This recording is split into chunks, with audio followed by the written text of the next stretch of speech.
Rebonjour à tous et bienvenue sur le site dailyfx.fr. Je suis Nicolas Chéron, analyste pour la société FXCM, responsable de la recherche sur le site DailyFX. Bienvenue à tous pour ce webinaire aujourd'hui qui s'intitule Rule of Seven, donc la règle de 7. J'ai à mes côtés Jean-Étienne Lenné. Jean-Étienne Lenné, pour ceux qui ne le connaissent pas, donc c'est un professeur spécialiste d'analyse technique des marchés depuis 30 ans, une référence en la matière dont nous avons la chance on a la chance donc de le côtoyer, de l'avoir avec nous lors de nos formations, de l'avoir lors de nos conférences. Et donc j'ai proposé à Jean-Étienne aujourd'hui de vous faire découvrir cette règle des 7 dont moi-même je n'avais pas connaissance, donc je vais écouter avec attention ce webinaire tout comme vous. Avant de commencer ce webinaire, je tenais simplement à vous dire que nous allons faire 50 minutes à 1 heure de webinaire sur la règle des 7, qui est une règle qui permet de calculer des objectifs. Et à la fin de ce webinaire, nous ferons une petite pause de 5 minutes et nous redémarrerons pour une interview de Jean-Étienne pour en savoir un peu plus sur lui, sur son parcours, mais également profiter de l'expérience de Jean-Étienne en termes de coaching.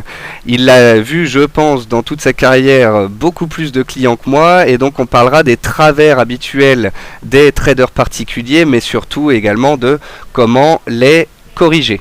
Ce webinaire sera bien évidemment enregistré et vous aurez en plus la possibilité de revoir Jean-Étienne par la suite. Alors avant de commencer ce webinaire, sur le site DailyFX en page principale, vous avez un papier qui s'appelle les rendez-vous DailyFX. Donc je vous invite à aller lire cette petite annonce dans laquelle je vous parlais du webinaire et de l'interview de Jean-Étienne aujourd'hui, dans laquelle il y a aussi 3 rendez-vous avec Karen Pellois à venir fin mars et en avril. Et nos 2 formateurs qui travaillent avec FXCM donc organiseront des séances de formation pour Karen le 23 avril, technique de trading avec Ishimoku, et le mardi 29 avril, une formation de Jean-Étienne, c'est principalement du coaching. Voilà, donc prenez note de ces dates. Les vidéos qui seront faites par chacun seront enregistrées, elles seront postées sur le site et sur le forum, vous pourrez les revoir. Vous pourrez bien évidemment, si vous souhaitez devenir client ou si vous voulez participer à ces formations FXCM, et je vous invite à passer un petit coup de fil tout simplement au bureau d'FXCM pour avoir des informations. Et puis, je pense qu'on est bon. Nous allons donc pouvoir commencer. Petit avertissement, les informations que l'on voit ici ne constituent en aucun cas des conseils d'investissement, mais bon, il ne s'agit pas ici d'un point de marché, mais plutôt d'un cours. Donc, je ne pense pas que Jean-Étienne prendra beaucoup de risques sur l'euro-dollar dans les minutes à venir. Je vais maintenant lui passer la parole. Je vous souhaite un très bon webinaire. On se retrouvera en dernière partie pour répondre aux questions-réponses et puis par la suite à 15 h pour l'interview. Et je passe la parole à Jean-Étienne. Bon webinaire à tous.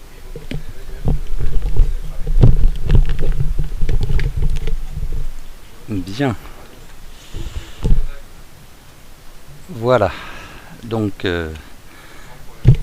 rebonjour à tous et merci à Nicolas de son accueil. Comme déjà la dernière fois, j'ai sélectionné un outil qui n'est pas très connu, mais qui est très intéressant. Et comme vous l'a dit Nicolas, en effet, pratiquant l'analyse technique depuis 1986, j'ai parcouru un certain nombre d'ouvrages, un certain nombre de techniques, et malheureusement, les analyses techniques ont tendance à se cantonner à quelques outils efficaces, certes, mais qui ne constituent pas un grand pourcentage de l'ensemble des outils à notre disposition. Alors, calcul d'objectifs, de quoi s'agit-il? Je vais tout de suite vous présenter un graphique de la plateforme. Non, c'est un graphique de la plateforme, voilà. Donc, ici. Prenons un marché à peu près au hasard. Ici nous sommes par exemple sur une paire du Forex et vous pouvez, en effet, quelle que soit votre position, vous poser des questions sur l'endroit où peut aller le marché. Pas d'ici quelques minutes ou d'ici quelques heures, mais sur un horizon de temps et un horizon de prix beaucoup plus éloigné. Alors certains d'entre vous vont évidemment utiliser leur méthode, d'autres vont utiliser d'autres méthodes. Là je vois une moyenne mobile par exemple, certains vont utiliser une moyenne mobile, d'autres vont utiliser des supports, des résistances, d'autres outils. Certains outils vont vous donner des objectifs. Par exemple, les figures chartistes. Mais regardez ce graphique par exemple, si vous utilisez la coupure de la moyenne mobile par les cours, admettons que cette paire se remette à monter pour dépasser ce seuil.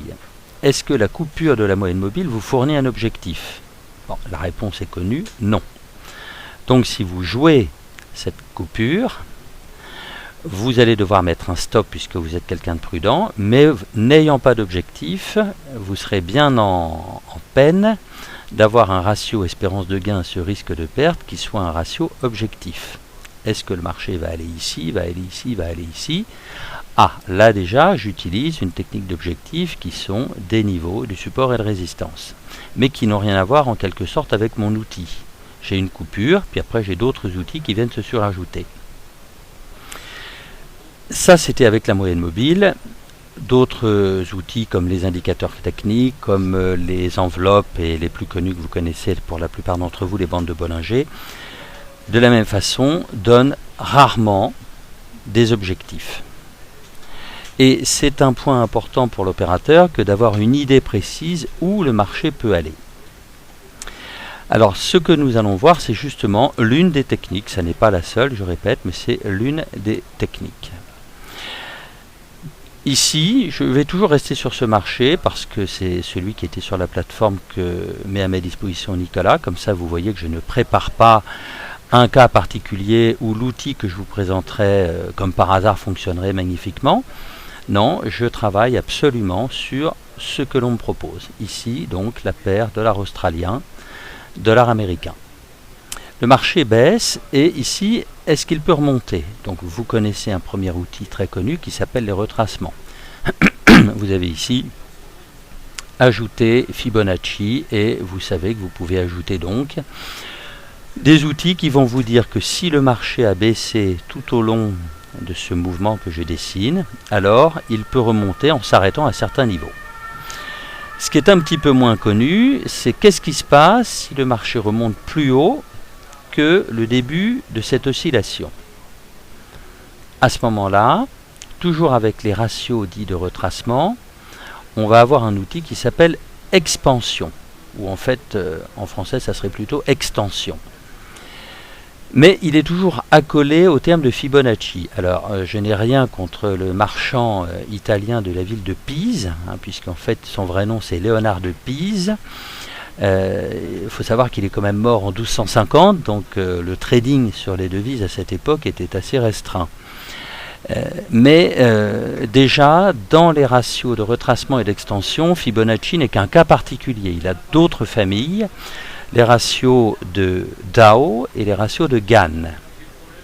Et puis, on trouve assez peu lisible dans la littérature, il faut lire un certain nombre d'ouvrages pour tomber dessus, une autre technique que je vais vous présenter, donc qui va vous permettre, par exemple, si vous pensez que le marché peut dépasser ce mouvement, d'avoir des idées où est-ce qu'il pourrait aller. On va donc voir un outil qui nous permet de calculer des objectifs sur la base d'une première impulsion. Le marché fait une première impulsion à la hausse, où est-ce qu'il peut aller au-delà? Donc je reviens maintenant sur ma présentation PowerPoint. Voilà. Alors cette règle est très simple, sa mise en œuvre nécessite une toute petite... voilà, je vous donne quelques instants. Voilà. Sa mise en œuvre demande simplement une petite subtilité par rapport aux boîtes à outils. Regardons un marché qui se retourne à la hausse. En fait, on va exploiter le premier mouvement à la hausse. Une fois que ce marché a fait une première vague de hausse. On va mesurer, là c'est une technique un petit peu complexe, mais en fait c'est beaucoup plus simple que ça dans la réalité. On va mesurer une première impulsion à la hausse. Son point de départ, ici on est sur l'eurodoll par exemple, 1,20 579, et on regarde jusqu'où est allée cette première impulsion. Là ici j'ai fait une épaule tête épaule inversée par exemple hein. Et je vois qu'une première impulsion est allée à 1,31 711, soit un dénivelé que j'ai marqué en rouge, 0,11132.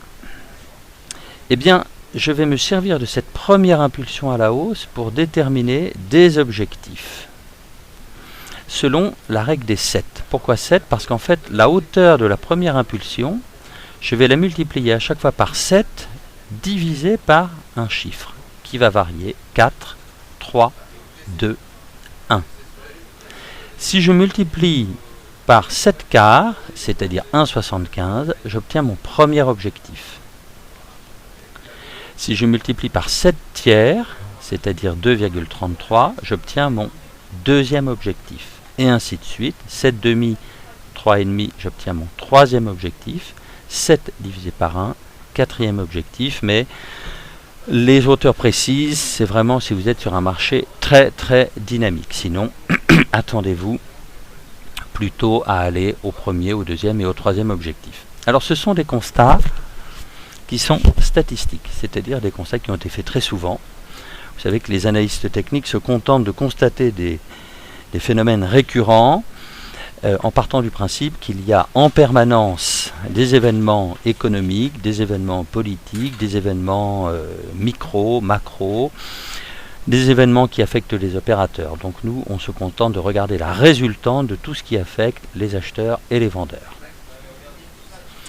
Alors, ces 4 objectifs partent du point de départ, ici 1,20 579.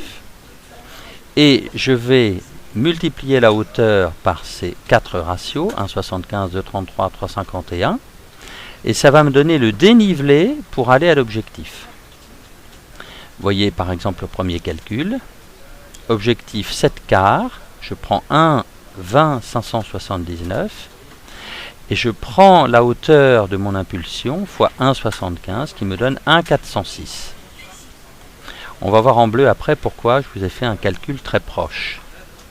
L'objectif 7 tiers, je reprends le point de départ, ma première impulsion.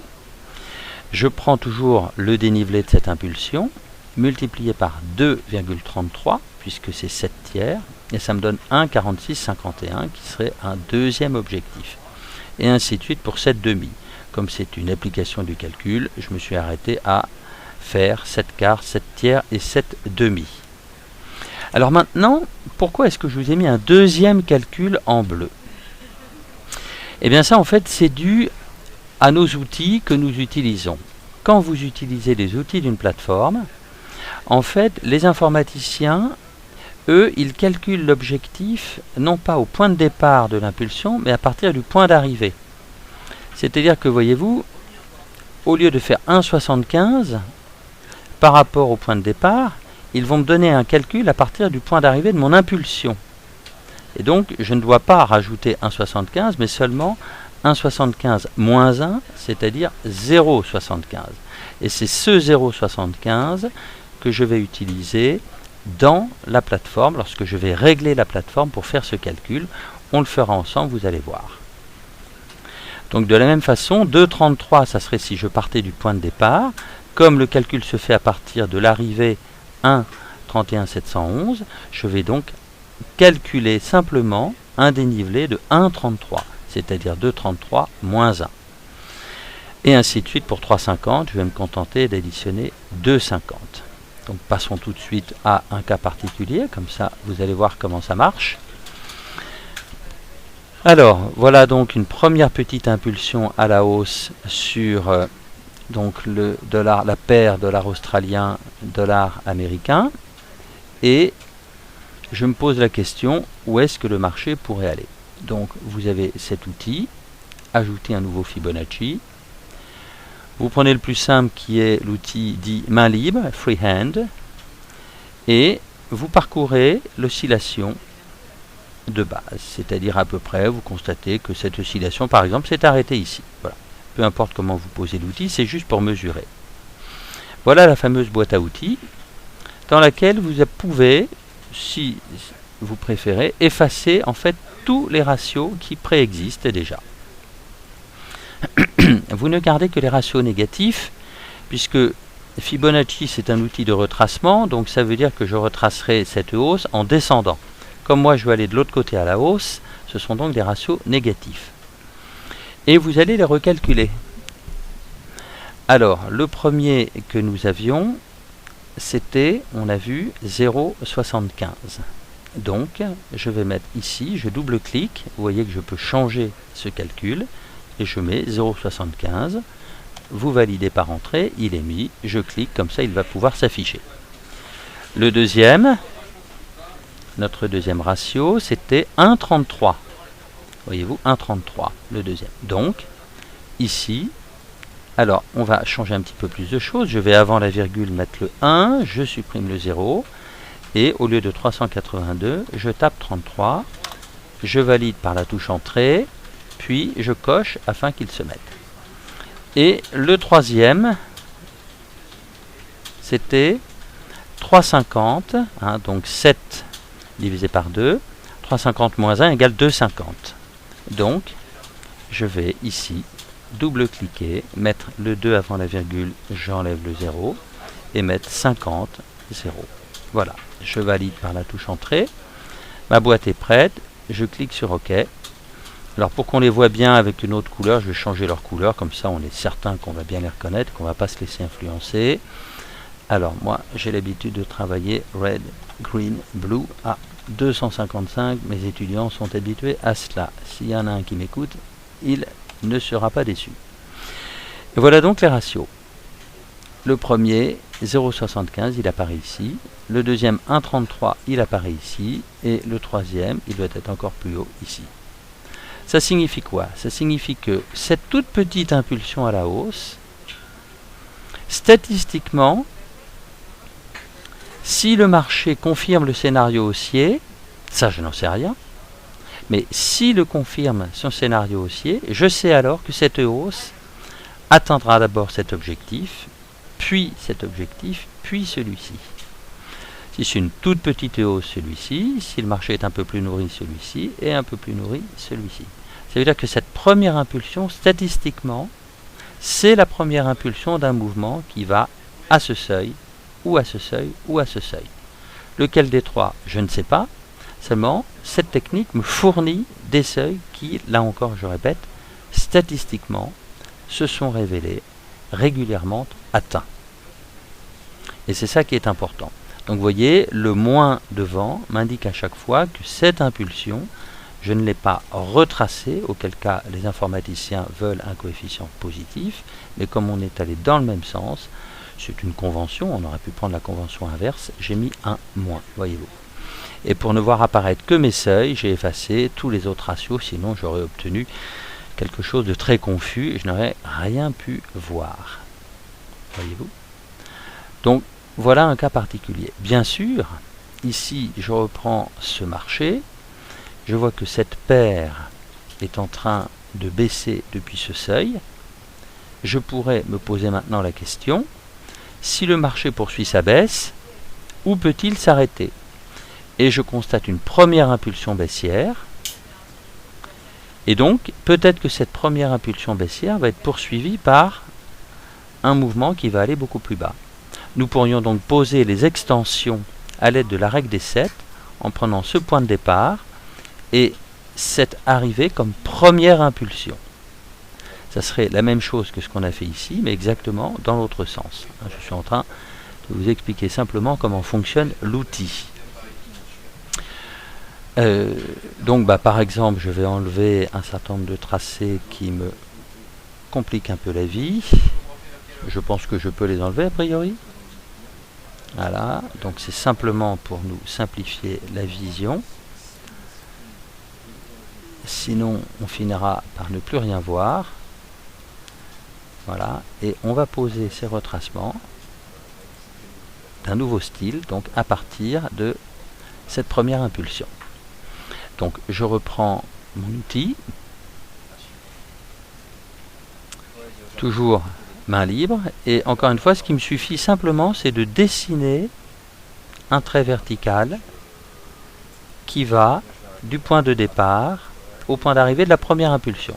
Et je répète, j'enlève tout ce que me fournit la boîte à outils qui n'est pas négatif, puisque je ne vais pas regarder les remontées suite à cette baisse, et je vais regarder où le marché peut aller au-delà de cette première impulsion. Alors, avant de poursuivre, je retourne juste dans le PowerPoint pour vous montrer une petite bizarrerie de cet outil, c'est que nous avons vu les seuils à la hausse. Les seuils à la baisse, les analystes techniques ont repéré, alors là depuis largement plus d'un siècle, que les mouvements haussiers n'étaient pas exactement les mêmes que les mouvements baissiers. Comment expliquer ça? On va dire que psychologiquement, la plupart des opérateurs ne réagissent pas de la même façon quand un marché monte ou quand un marché baisse. Quand le marché baisse, on va en fait utiliser la règle des 7 en partant du chiffre 5 et en allant jusqu'au chiffre 2, alors que précédemment on partait de 4, puis 3, puis 2, puis 1. Ici, on va avoir 5, 4, 3, 2. C'est-à-dire, on va toujours calculer une première amplitude et on va lui appliquer comme coefficient 7 divisé par 5 fois 1,40, 7 divisé par 4 fois 1,75, 7 divisé par 3 fois 2,33, 7 divisé par 2 fois 3,50.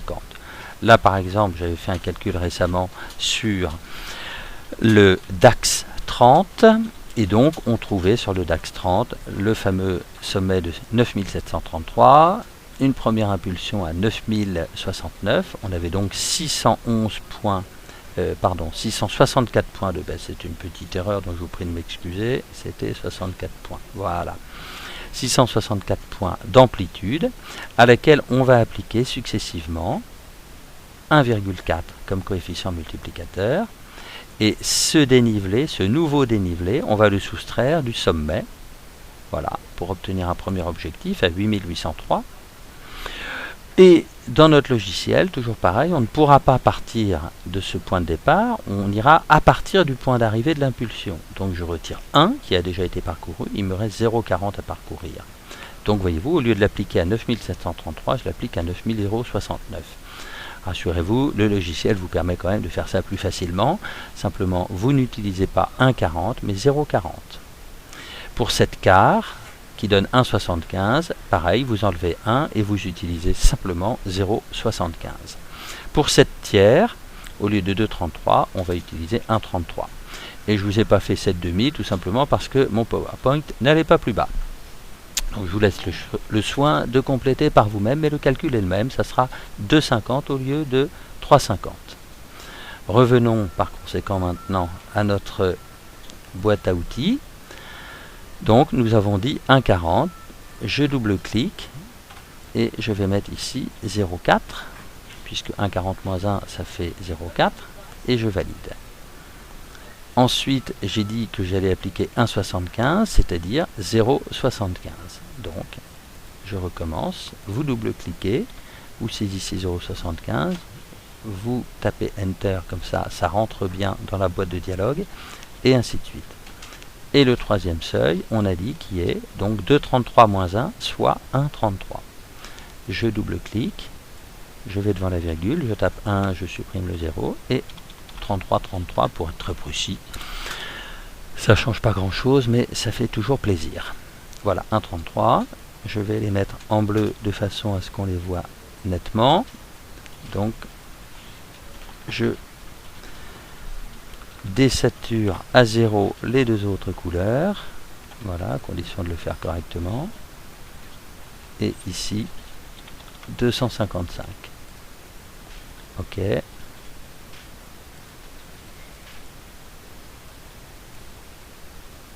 0,0255.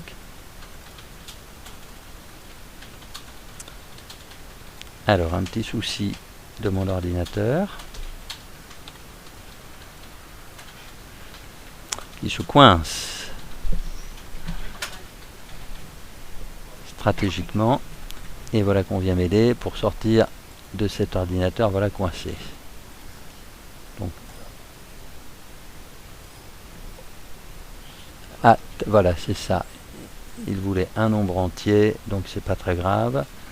Je vais laisser de cette couleur là, simplement je vais le mettre en plus épais pour qu'on le voit bien. Voilà. Très bien. Donc voyez-vous, j'ai la hauteur de base et voilà le premier objectif. Donc par rapport au point de départ, je suis à 1,4 du dénivelé et ici à 1,75 du dénivelé. L'autre est trop bas, je ne le vois pas. Donc on le fait apparaître et voilà. Donc encore une fois, quelle est la lecture? La règle des 7 me dit, suite à cette première impulsion baissière, le marché a un seuil, ben voyez-vous, il l'a atteint. S'il continue à baisser, alors c'est le deuxième seuil, et voici le troisième seuil. Encore une fois, on ne sait pas où peut aller le marché, et ici, vous obtenez des seuils qui sont simplement des seuils statistiques. Ce qui est intéressant, d'ailleurs, vous voyez que le seuil de 1,75 comme par hasard correspond un peu à ce phénomène, donc on retrouve une logique dans l'outil, ça c'est tout à fait normal d'une part et rassurant d'autre part. Le troisième seuil ici, lui aussi, correspondra à une petite inversion de polarité avec ce que l'on a connu à ce moment-là. Si vraiment vous voulez aller un peu plus loin, on a encore un seuil, on va le calculer tout de suite, donc alors au-delà, en fait, je vais me remettre 1,33, ça sera donc en fait 2,50, hein, de la même façon, voilà. Donc on va le calculer tout de suite, voilà. Vous recliquez ici, vous sélectionnez, non, alors c'est ici, voilà, c'est ça. Je sélectionne l'outil, je fais changer, et donc on va rajouter un nouveau seuil pour voir où est-ce qu'on pourrait aller beaucoup plus bas. Je fais ajouter. Alors, si vous ajoutez un seuil, n'oubliez pas de mettre le signe moins, sinon vous allez avoir une surprise. Et donc, 2,50. Voilà, 2,50. Je fais Enter. Et là, simplement en cliquant sur Modifier, il apparaît. Je valide par OK. Enfin, il apparaît, je ne le vois pas, parce que maintenant, il faut que je le fasse apparaître. Voilà. Et donc, voilà comment, grâce à cette technique, sur ces deux cas précis, on va en voir un autre, je peux obtenir des objectifs qui ne sont pas évidents. Et c'est là tout l'intérêt. Je peux être un peu bridé dans mon idée de baisse du marché pour différentes raisons, comme tout simplement d'avoir un graphique qui est trop dilaté, et du coup je n'arrive même plus à voir où le marché peut aller. Voyez-vous, là je ne vois plus que ces deux traits là, les traits en dessous je ne les vois pas. Et je peux me fermer à des opportunités de trade tout simplement parce que je vais oublier que le marché il a la possibilité d'aller ici, et il a même la possibilité de descendre jusqu'ici. Ok? Alors on va prendre un cas par exemple sur, si je le trouve, sinon je vais aller le chercher, le DAX par exemple. Alors il n'y est pas. Voilà, c'est ça. Clac. Non, non, je cherche le DAX. Donc, alors le DAX. GR, voilà, c'est ça. Donc voilà le DAX. Alors là, on a un cas qui est simple. Vous avez un petit double sommet. Donc ce double sommet, ça veut dire statistiquement que le marché pourrait tout à fait redescendre de la hauteur. Bien.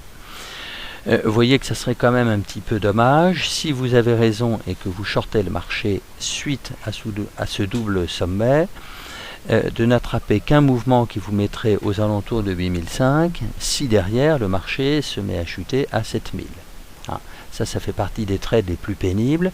Vous aviez raison, le marché fait une chute conséquente et vous n'en avez pris que le tiers ou le quart. Eh bien, cette première impulsion, on va voir avec la règle des 7 où le marché est susceptible d'aller.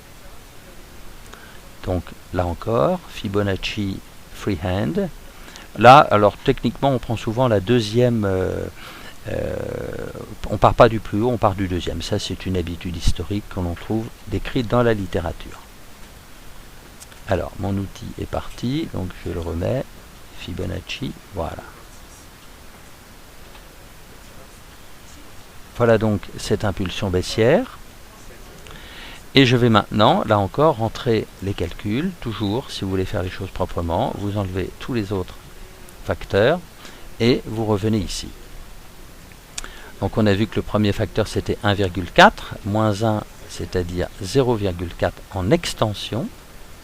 Je tape 0,4. Je valide par Enter. On a vu que le deuxième, je vous le rappelle, c'était donc non pas 7 divisé par 5, mais 7 divisé par 4. 1,75 moins 1, 0,75. Donc ici, je vais taper 0,75. Alors je mets bien mon curseur devant le premier. Voilà.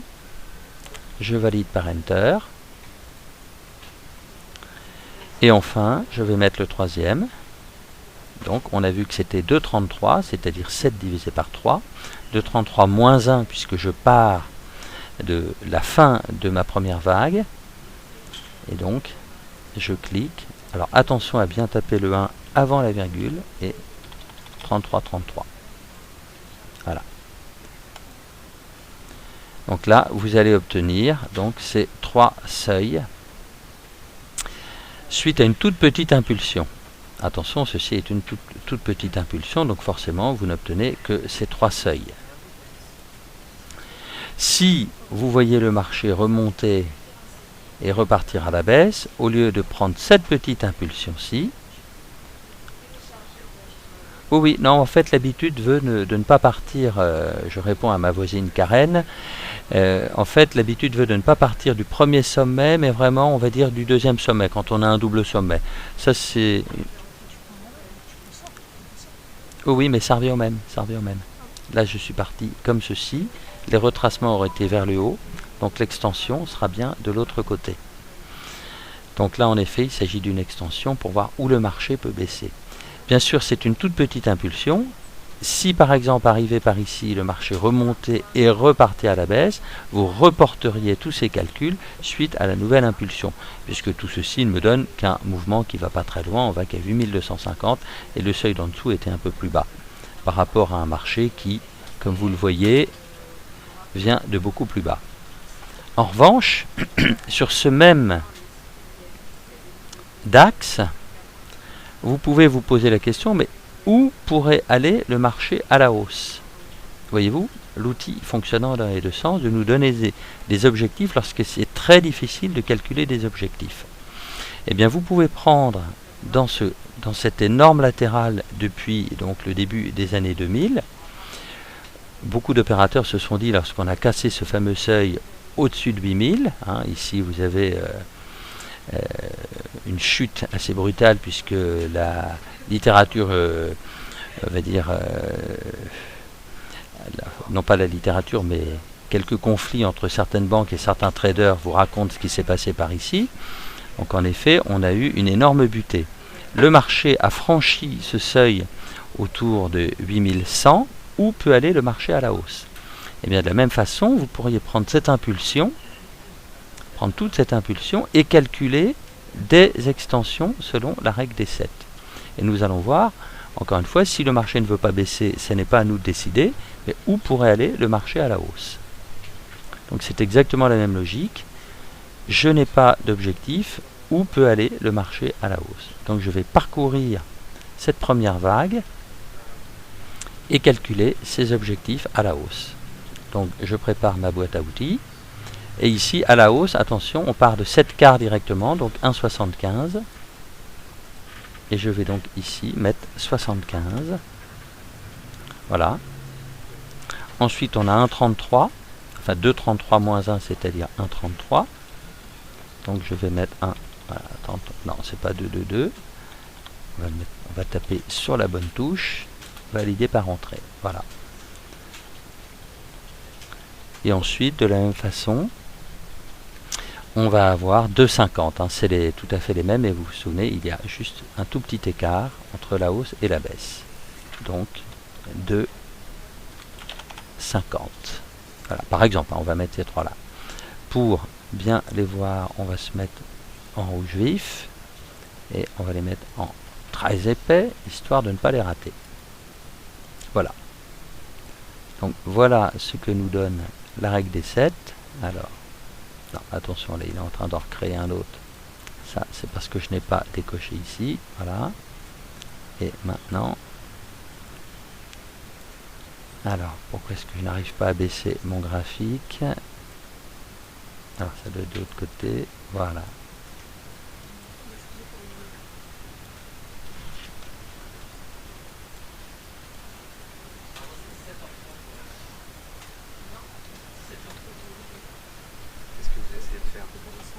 J'essaye, voilà, je demande à Nicolas qui va me dépanner comment descendre l'axe des Y pour voir au-dessus.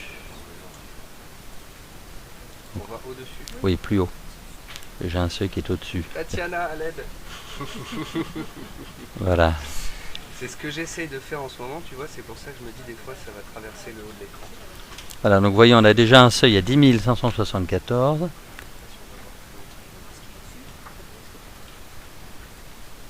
Voilà. Donc j'ai un tracé qui est un peu plus haut que je souhaite faire apparaître. Je peux pas montrer, tu sais pas. Voilà, mais j'ai dû forcer. Voilà, magnifique. C'est Adrienne qui m'a sauvé. Voilà, parfait. Vous voyez que c'est quand même sympathique. On a donc un seuil à 10 574. Il suffisait que je décoche cet outil-là, voyez-vous. On remarquera la réactivité de nos lecteurs. Voilà, oui. Bravo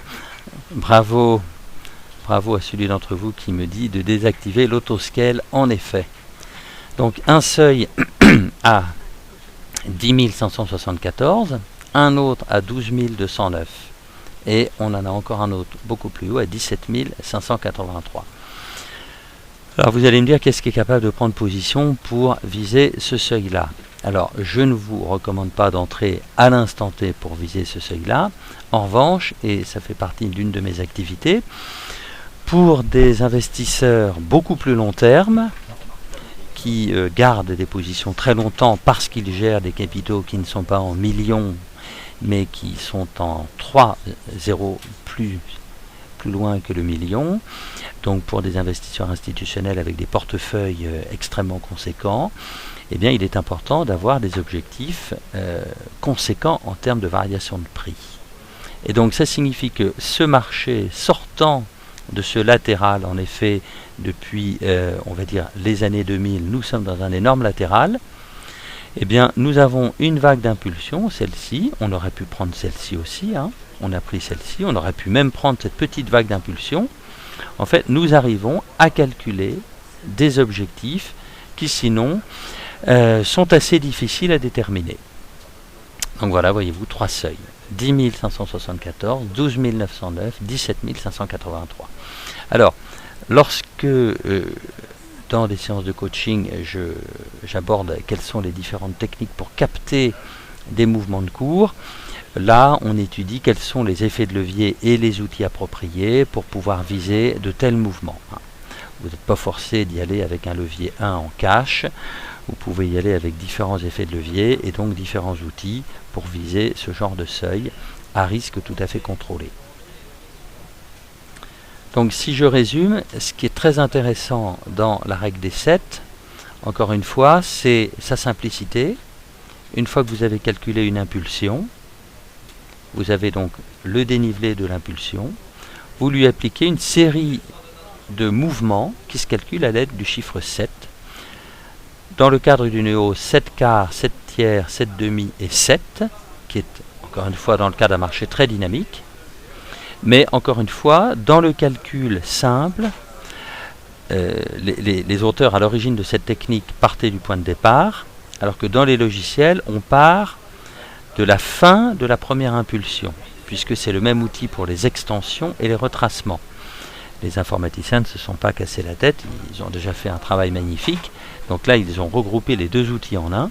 Donc nous, il va nous falloir, par rapport au ratio que vous obtenez, enlever la première hauteur qui est déjà incluse, et donc vous enlevez 1 à chaque fois. 0,75 au lieu de 1,75. 1,33 au lieu de 2,33.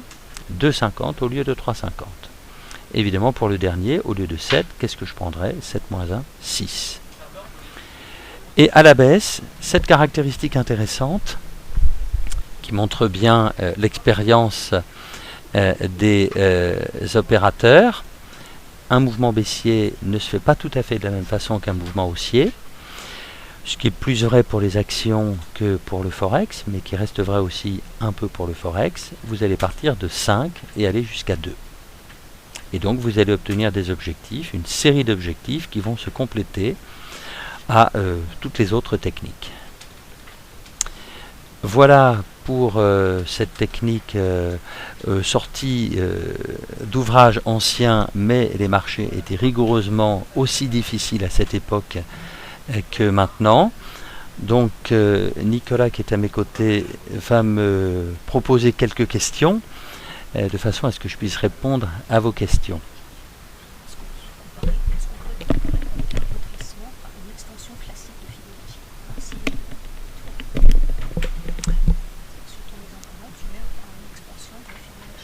Alors en fait, les expansions dites de Fibonacci, c'est-à-dire à l'aide des nombres de Fibonacci, par moment vont correspondre.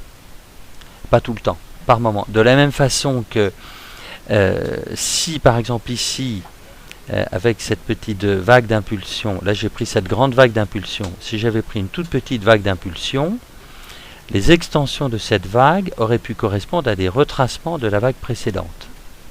Donc en effet, on a souvent ce genre de phénomène. Le marché a subi une chute, il repart à la hausse. Je vais avoir un mélange d'objectifs d'extension avec des retracements de la vague précédente. Je complète ce que je viens de dire. L'intérêt ici de regarder sur le DAX, c'est lorsque vous avez un mouvement historique. Il faut savoir que le sommet du DAX autour de 8100 et quelques, c'était un sommet historique. Donc maintenant le marché est dans un no man's land, il n'a jamais été par ici. Et donc il est intéressant d'avoir des seuils qui sont encore une fois des seuils de phénomène.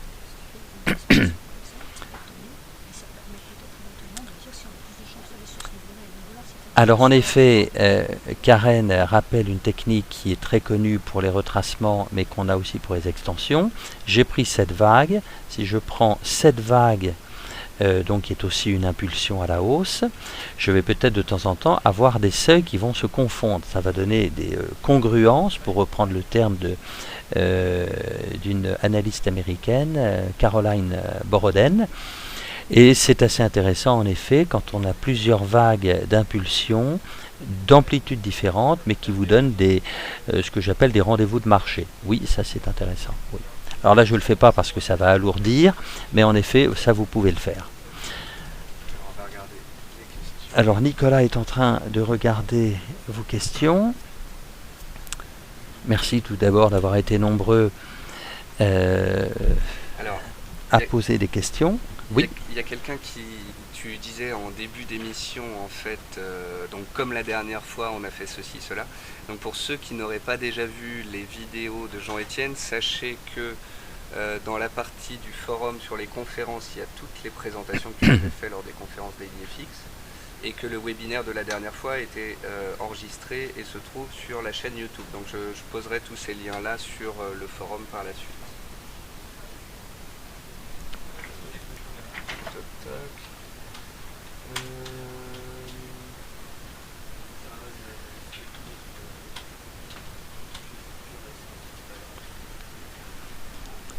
Alors, d'où sort ce chiffre 7? Oui, alors voilà, donc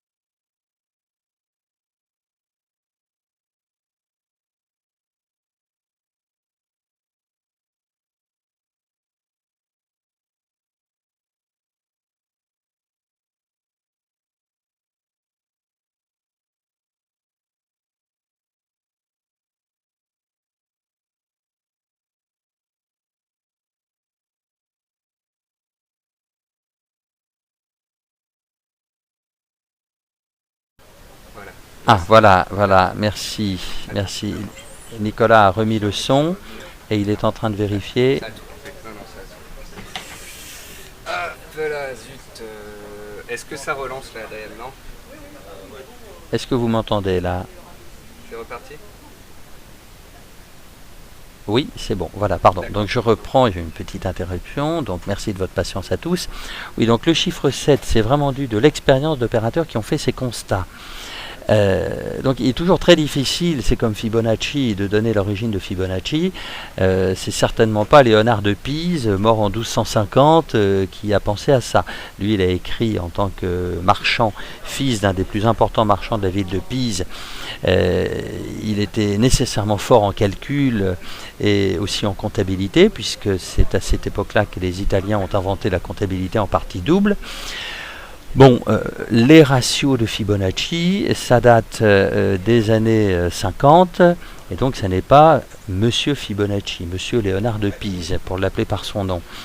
De la même façon, le chiffre 7, c'est un constat, pur constat empirique.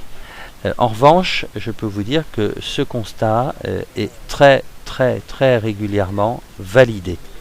Donc c'est exactement la base de l'analyse technique. Lorsque l'on fait un constat et qu'on n'est pas seul, mais qu'on est des milliers d'opérateurs à faire le même constat, d'abord ça commence à se savoir, à se répandre de bouche à oreille, et puis quelques-uns en parlent dans des ouvrages, et ça devient une technique. Chacun est libre évidemment de se l'approprier pour d'ailleurs l'améliorer, et bienvenue à vous si l'un d'entre vous décide d'améliorer cette technique.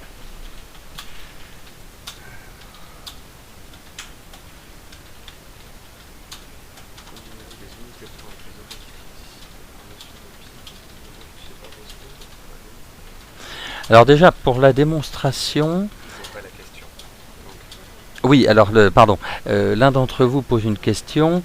Est-ce que j'aurais choisi pour la démonstration une certaine unité de temps? Donc là, le graphique est en 1 jour, l'actuel sur le DAX 30, et précédemment, nous regardions la paire dollar australien, dollar américain, et on était dans une autre unité de temps. Non, pas du tout. En fait, les unités de temps ne vont pas me servir sauf pour détecter une vague d'impulsion, c'est tout, pour bien repérer le point de démarrage et le point d'arrivée d'une vague d'impulsion. Comme ce sont des mouvements de prix, somme toute, à partir du moment où je vois le mouvement, donc en effet, si je me mets en barre ou en bougie mensuelle, là, je ne verrai pas le départ du mouvement, mais une fois que j'ai vu le départ du mouvement, d'une certaine façon, ce sont juste des mouvements de prix. Donc je ne tiens pas compte d'une certaine façon des vagues, je ne tiens pas compte des unités de temps. Alors les mèches, est-ce qu'il faut prendre, l'un d'entre vous, bonjour Eric, me pose la question, est-ce que je vais regarder les mèches ou simplement le corps des mèches? Là encore, si je suis dans une petite unité de temps, ça ne va pas changer beaucoup. Ce sont des objectifs qui sont loin du marché. De toute façon, je ne vais pas jouer au tick près cet objectif. Quand j'ai un objectif de prix, par exemple actuellement sur le DAX 30, 10 574. Bon, le marché aujourd'hui est autour de 9 193. Il est évident que le marché, s'il montait à 10 562, je considérais mon objectif atteint. Je ne joue pas au tick près quand je joue des très grands objectifs. Donc du coup, le calcul à partir des mèches ou du corps, sauf si je prends des bougies mensuelles, mais c'est un peu imprudent, avec des bougies, on va dire, à petite unité de temps, ça ne sera pas très important. Là même, voyez-vous, j'étais en bougie hebdo, ça n'aurait pas changé énormément l'objectif. Alors oui, Chris 8 me pose la question, pourquoi je n'ai pas gardé les seuils traditionnels de Fibonacci? Eh bien, tout simplement parce que ça, c'est un autre webinaire, les seuils traditionnels. Alors, tout d'abord, comme je vous l'ai dit au démarrage, je trouve très réducteur de parler des retracements et des extensions en les appelant outils de Fibonacci. Les premiers retracements, bien avant les retracements de Fibonacci, ont été les retracements de Dow, de la fameuse théorie de Dow. Donc ce sont des retracements du tiers, de la moitié et des 2 tiers. Ensuite, il y a eu un autre analyste et trader brillant au 19e, William Delbert Gann, qui a introduit toute une famille de retracements. D'ailleurs, peut-être qu'un jour je ferai un webinaire dessus, puisqu'ils sont très mal utilisés. Donc voyez-vous, voilà déjà deux familles de retracements, Dao et Gann. Et en fait, les retracements à l'aide du nombre d'or de Fibonacci, c'est un cas particulier intéressant, mais c'est un cas particulier. Là, simplement pour la présentation, j'ai enlevé les extensions à l'aide de Fibonacci pour juste focaliser votre attention sur les extensions à l'aide de la règle de 7. Alors, vous pouvez bien évidemment mettre tous les seuils, Dao, Gann, règle des 7 et Fibonacci. Bon, à l'arrivée, ça va être un peu compliqué, mais vous pouvez. Donc j'ai simplement, par souci de clarté, présenté les seuls seuils de la règle des 7. Alors, pour répondre à Del Toro, est-ce que la règle des 7 est applicable pour toutes les unités de temps? Alors encore une fois, oui, vous pouvez tout à fait dans une toute petite unité de temps voir un retournement. Si le retournement a lieu sur une petite unité de temps, bien sûr, vous verrez un retournement. Par exemple, je vais regarder en 5 minutes sur 2 jours. Nous voilà en 5 minutes sur 2 jours sur ce marché. Et en effet, vous pouvez considérer par exemple sur le DAX. Donc je suis en 5 minutes, le marché est en train de baisser, il fait un arrêt autour de 9157 et vous pouvez dire, je pense, si l'on rompt une ligne de tendance baissière, qu'on va repartir à la hausse. Pourquoi ne pas prendre cette vague comme première impulsion et calculer à l'aide de la règle des 7 où le marché peut aller une fois qu'il aura redépassé ce petit sommet. J'aurai une vague d'impulsion et puis ici on repart à la hausse. Vous pouvez tout à fait. Le fait d'être dans une petite unité de temps va me permettre de voir ce phénomène qu'évidemment je ne verrai pas si je passe en bougie hebdomadaire comme j'étais précédemment.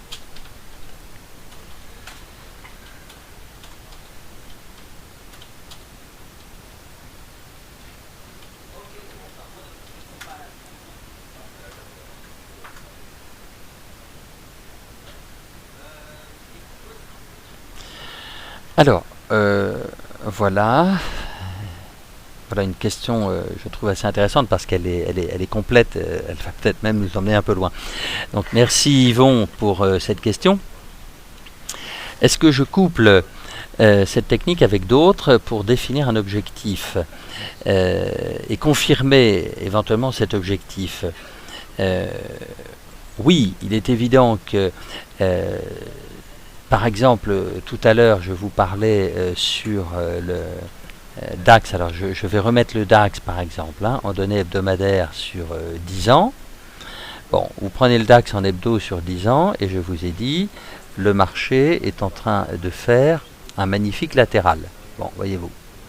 Bon, il est évident, quand on sort d'un marché latéral, que l'on peut calculer des objectifs à l'aide de l'analyse chartiste classique. L'analyse chartiste classique vous dit, quand vous sortez d'un triangle, alors le triangle n'est pas très beau, mais on peut voir une espèce de triangle ascendant, un énorme triangle ascendant. Donc voilà, vous pourriez calculer un objectif à l'aide de cette figure chartiste. Bon, si maintenant je pose sur cet outil d'autres approches, je vais pouvoir calculer des objectifs avec n'importe quelle approche qui, encore une fois, donne des objectifs, ce qui n'est pas le cas de toutes les approches. Si je mets de gigantesques bandes de Bollinger sur cet outil, peut-être que je vais avoir un objectif pas très loin. Bien évidemment, c'est un plus, c'est ce que j'appelle un additif de performance que je vais coupler avec d'autres méthodes, bien sûr. Donc c'est une réponse un peu succincte, mais la réponse elle est oui, bien sûr. Alors ça c'est toujours une question très délicate pour deux raisons.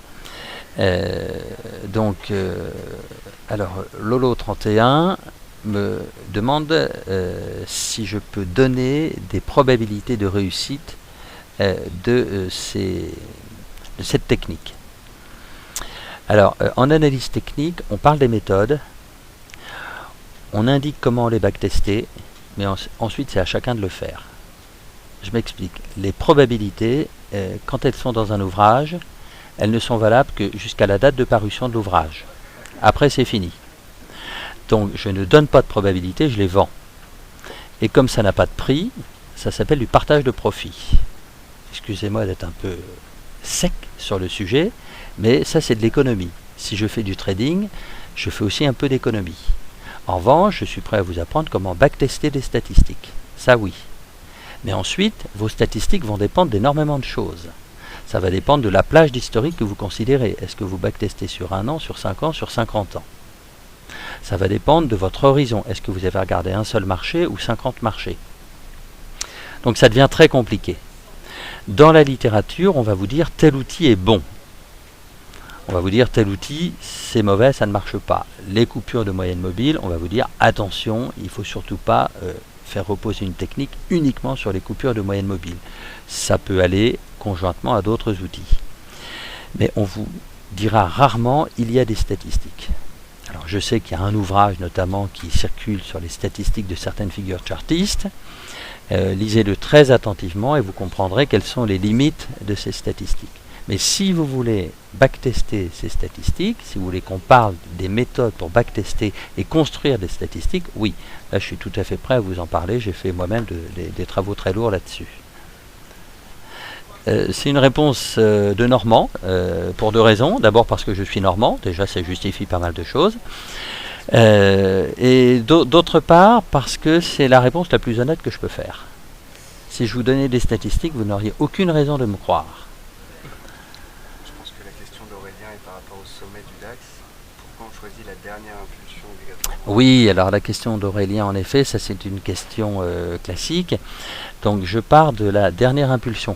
Eh bien parce que là encore, les opérateurs de Chicago qui ont diffusé cette méthode ont constaté que pour calculer ces objectifs, typiquement dans le cas d'un double sommet ou d'un triple, on prend toujours la dernière impulsion. On part du dernier sommet en fait. Donc ici je vais calculer, en fait l'impulsion va être calculée depuis le deuxième sommet jusqu'à ce qu'on appelle la ligne de coup de la figure chartiste. C'est un constat. Vous pouvez éventuellement faire le calcul autrement. Vous allez obtenir de petites différences. C'est pas énorme. C'est pas énorme. Là, je vous cite la méthode telle que je l'ai trouvée dans les dans les articles, puisqu'en fait c'est plus dans des articles que j'ai trouvé ceci.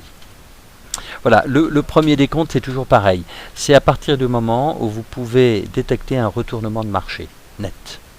Alors, qui évidemment va dépendre de votre time frame, de votre temporalité d'observation des cours. C'est là le seul usage de la temporalité.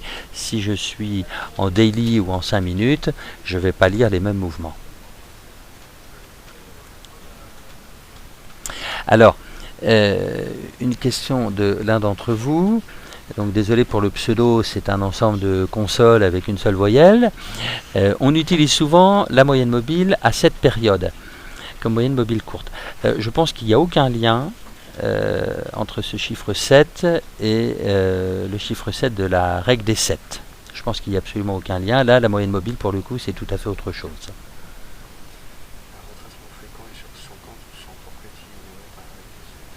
Alors, les retracements utilisent souvent 50%. Ça c'est vrai. Alors un retracement de 100%, ça c'est justement la frontière. Une fois qu'on a retracé de 100%, on est dans les extensions. Donc la règle des 7 calcule des objectifs par extension et non pas des retracements. Donc voilà pourquoi la règle des 7 en tant qu'extension ignore les retracements. Mais la réponse est dans la question.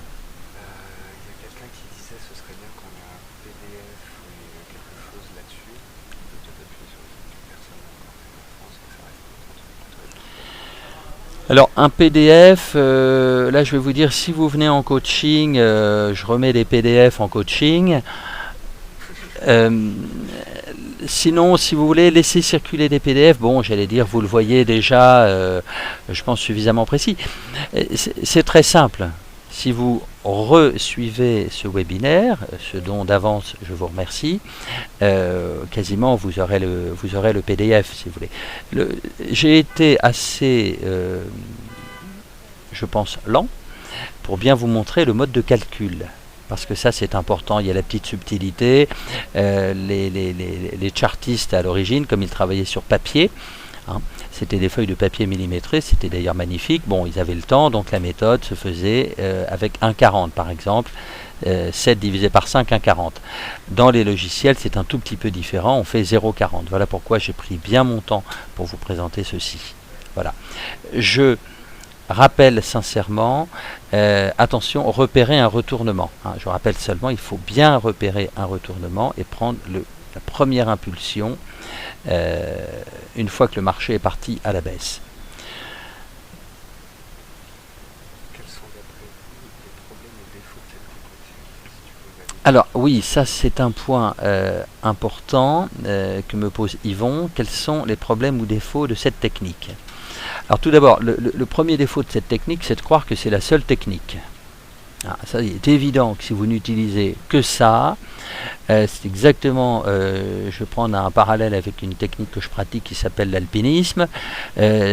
Si vous grimpez qu'avec votre pied droit en oubliant le pied gauche, la main droite et la main gauche, vous allez faire une PTC. Et dans le jargon alpiniste, une PTC, c'est une prise de terrain à la con. Donc c'est-à-dire que vous allez vous casser la figure. C'est un outil. Vous avez tous les autres outils. Bien sûr, à l'intérieur de la boîte à outils analyse technique, et c'est tout le travail du coaching, pour ceux qui n'arrivent pas à choisir, qui sont, on va dire, comme pétrifiés devant la richesse de la boîte à outils, vous allez sélectionner quelques outils.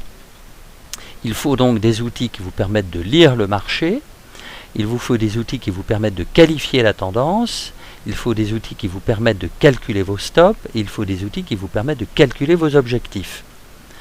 Mais ça vous fait quelques outils, ça ne veut pas dire utiliser tous les outils. Et je pense que le premier défaut d'un outil, c'est de vouloir faire reposer tout le poids de votre trading sur un seul outil. À partir du moment où vous voulez un seul outil, j'allais presque dire, par construction, il sera mauvais. Parce que le poids de votre méthode va le faire craquer. En revanche, comme complément, comme additif de performance, je dis cet outil est excellent. Et une dernière question, oui, bien sûr.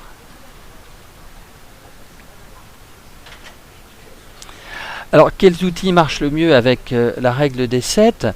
Eh bien, en fait, si vous avez des outils qui marchent très bien, lorsque votre marché de prédilection, par exemple, évolue dans des zones de prix déjà connues, ça peut être des bandes de Bollinger, ça peut être des pivots, ça peut être l'Ishimoku. Donc là, la règle des 7, elle va par exemple vous servir dans l'Ishimoku lorsque vous êtes dans une zone inconnue. Vous êtes totalement en dehors de toutes les lignes de l'Ishimoku, le marché est en train de monter très fort ou de baisser très fort, vous avez besoin de répondre à la question, mais où peut aller ce marché ? À ce moment-là, la règle des 7 va vous servir. Et en fait, je pense que cette dernière question me permet de boucler sur le point de départ de ce webinaire. La règle des 7 vous permet de calculer des objectifs lorsque le marché est susceptible d'aller très loin. Alors même si vous ne l'avez pas posé dès le départ, ça vous permet souvent de calculer des objectifs de prix beaucoup plus loin que les figures chartistes, beaucoup plus loin que beaucoup d'autres outils de l'analyse technique. Voilà, je repasse la parole à Nicolas Chéron et on se retrouve juste après. Merci de votre attention. Donc, merci beaucoup Jean-Étienne pour cette présentation. Beaucoup de commentaires positifs dans la file commentaires. Je vais laisser Jean-Étienne boire un peu d'eau, un petit café et on va enchaîner avec l'interview. Certains d'entre vous me posaient la question de savoir où retrouver les webinaires que Jean-Étienne avait déjà fait avec nous sur DailyFX. Donc dans ces cas-là, vous pouvez aller sur la chaîne DailyFX France dans la rubrique formation. Et alors vous trouverez ici formation trading apprendre à optimiser les moyennes mobiles sur le Forex en bourse. Donc je vais vous donner le lien direct vers cette vidéo. La vidéo d'aujourd'hui sera bien évidemment postée sur le site ainsi que sur notre chaîne YouTube. Nous allons faire une petite pause de 5 minutes. À la suite de laquelle nous allons enchaîner sur une interview de Jean-Étienne Lenné. Comme vous l'avez bien compris, Jean-Étienne a 30 ans d'expérience, il connaît toutes les techniques ou presque d'analyse technique, il est très bon pédagogue et je vais donc profiter de son expérience encore pendant une demi-heure, 3/4 d'heure pour réaliser donc une petite interview. Donc merci à tous d'avoir été présents. Sylvie me dit qu'une très bonne idée serait l'histoire de l'analyse technique, on va y penser et on va le mettre dans notre liste, c'est effectivement une très bonne idée. Je vous rappelle une dernière fois à la fin de ce webinaire et je vous invite à lire les news DailyFX qu'on a postées sur le site. Donc je vous rappelle que Jean-Étienne, le mardi 29 avril, fera dans nos locaux une formation de 4 à 5 heures avec un petit groupe de 10 à 12 personnes maximum, donc les places partent vite. Et donc grâce à ça, vous aurez 4 à 5 heures de formation, de coaching, de questions-réponses avec Jean-Étienne. Je crois que vous avez compris que Jean-Étienne n'était pas particulièrement quelqu'un qui fait du marketing, de la vente ou autre, mais quand on parle quand même de trading et donc d'argent, eh bien il y a des petites limites ou du moins des conditions. Voilà, sur ce, merci à tous d'avoir été présents pour ce webinaire. On ferme la salle de trading en live pendant 5 à 7 minutes et on vous retrouve dans quelques instants.